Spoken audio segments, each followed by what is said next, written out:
নীলু, বিশ্বাস করো, আমি নিজে 3 দিন হলো জেনেছি। আর এই 3 দিনে আমি না আমার প্রত্যেকটা ইনভেস্টমেন্ট, প্রত্যেকটা ফিক্সড ডিপোজিট সব হিসাব করার চেষ্টা করছি, কিন্তু কিছুতেই মিলছে না। এই অ্যামাউন্ট কিছুতেই হচ্ছে না। আমার পৈতৃক বাড়িটাও শরিকি, সেটাও বন্ধক দিতে পারবো না। এরপর তুমি বলো তো আমি কার কাছে হাত পাতবো? প্রভুত্ব, আমি এটা হতে দিতে পারি না। আমি চাই না তোমার রেপুটেশন এইভাবে খারাপ হয়ে যাক গো।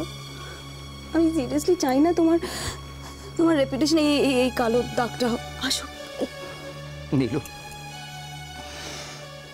Life is not a magic Nilu, জীবনটা ম্যাজিক নয়। আমি তো বুঝতে পারছি না এই ঘটনাটা ঘটলো কি করে। 1-2 টাকার ব্যাপার না, কোটি কোটি টাকার ব্যাপার। এটা হলো কি করে প্রভুত্ব, কি করে হলো? জানি না নীলু, অনেক গল্প আছে এর পেছনে, অনেক ছক আছে, অনেক হিসেব আছে, আর সেই হিসেব মেলাবারই আমি চেষ্টা করছি। আমি জানি হয়তো একদিন এই হিসেবটা মিলে যাবে, কিন্তু but then it will be too late. কি জানো তো, এই টাকা পয়সা ঘটিত একটা দাগ যদি কারোর গায়ে লেগে যায় না, যতই প্রমাণ হোক পরে যে সে নির্দোষ, কেউ বিশ্বাস করে না। নোবডি।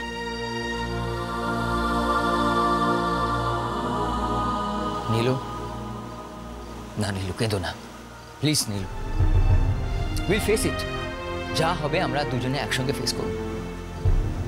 আমার একটা কথাই বারবার মনে হচ্ছে জানো, যে আমাদের বাচ্চাটাকে সবাই দেখে বলবে যে ওই দেখ, ওর বাবাটা না দাগি আসামি। This I can't accept Nilu, এটা আমি মেনে নিতে পারবো না কিছুতে। প্রভুত্ব, আমার দেহে যতক্ষণ প্রাণ আছে না, এই ঘটনা আমি ঘটতে দেব না। দেখো, তুমি দেখো। নীলু, তুমি এত জোর দিয়ে কি করে বলতে পারছো নীলু? আমি জানি না, কিন্তু আমার ভিতর থেকে একটা শক্তি বলে দিচ্ছে যে যেরম ভাবেই হোক এই অনর্থ থেকে আমাকে বাঁচতেই হবে। আমি এইটুকু জানি, ব্যাস এইটুকু জানি।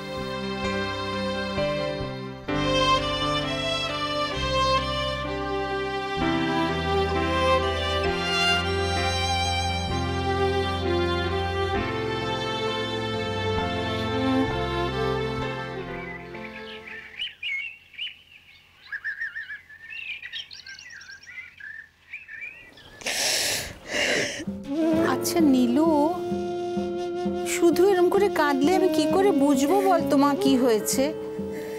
আরে ভালো করে বলবি তো কি হয়েছে।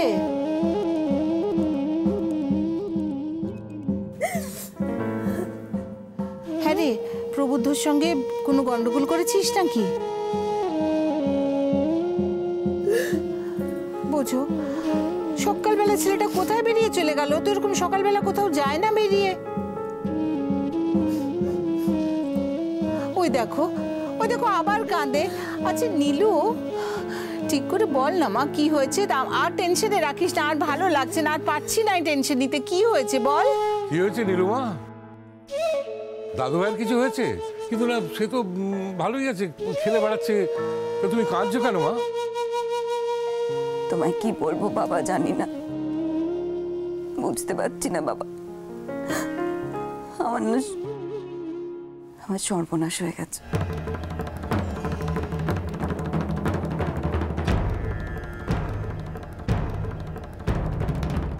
আর কি তখন থেকে সর্বনাশ করছিস বলতো? কি হয়েছে খুলে বল, নাকি আমি ফোন করব প্রবুদ্ধদাকে? কি হয়েছে প্রবুদ্ধদার? প্রবুদ্ধ একটা খুব বড় বিপদে পড়েছে। সে কি রে?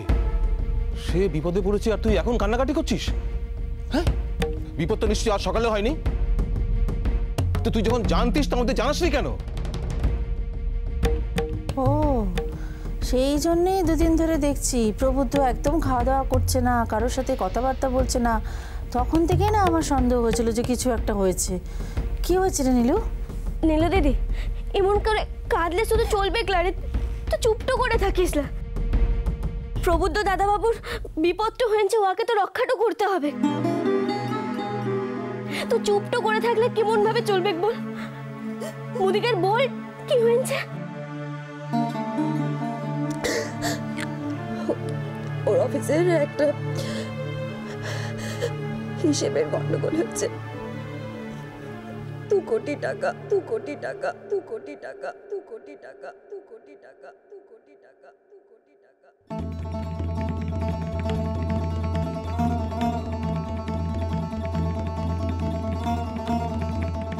কি করতে হচ্ছে জানি না, কিচ্ছু বুঝতে পারছি না। 2 দিন পরে অনেক ওর যে চাকরিটা যাবে, শুধু তা না, ওর হাজত বাসও হতে পারে।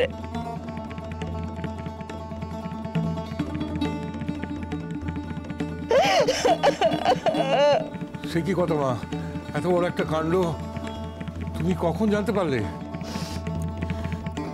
কাল রাতে। সর্বনাশ, 2 কোটি টাকা! এ তো সোজা কথা নয়, কি আর মুখের কথা নাকি? প্রবুদ্ধ কি করবে ভাবছে? প্রবুদ্ধর কাছে কুড়িয়ে বাড়িয়ে যেখানে যা আছে সব বিক্রি করলে মোটামুটি 1 কোটি টাকার কাছাকাছি হয়ে যাবে। আমার ভবিষ্যৎ বলে হয়তো কিছু থাকবে না তারপরে, কিন্তু আত্মসম্মান আত্মসম্মান তো বড় জিনিস না, নাই বা থাকলো ভবিষ্যৎ। সকালবেলাও বেরিয়েছি, যেখানে আমাদের যা জমানো টাকা পয়সা আছে সেগুলো ভাঙতে। বাকি টাকাটা কি করে ব্যবস্থা করবো কিচ্ছু জানি না, মিচকামনি।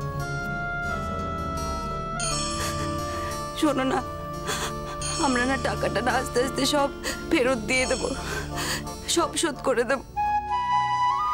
এই গন্ডগোলটা যে কি করে হলো কিছুই তো বুঝতে পারছি না। বাবা বাবা, এই বিপদে তুমি একটু পার করে দাও না বাবা, একটু পাশে দাঁড়াও না বাবা। 1 কোটি টাকা তো আমরা স্বপ্নেও ভাবতে পারি না মা। আমরা মধ্যবিত্ত মানুষ, কোথায় পাবো বল দেখি? আমাদের গয়নাগাটি যা আছে সে সবও যদি দিয়ে দিই, তাহলেও তো এর অর্ধেক টাকাও হবে না রে নীলু। বড় জোর 1,10,000 টাকা জোগাড় করতে পারবো, কিন্তু তার বাইরে তো কিছু।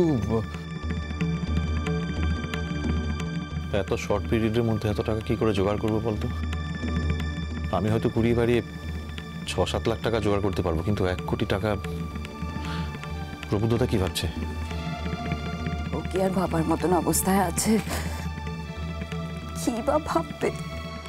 বাবুর চিকিৎসার জন্য তো অনেক খরচ হচ্ছে।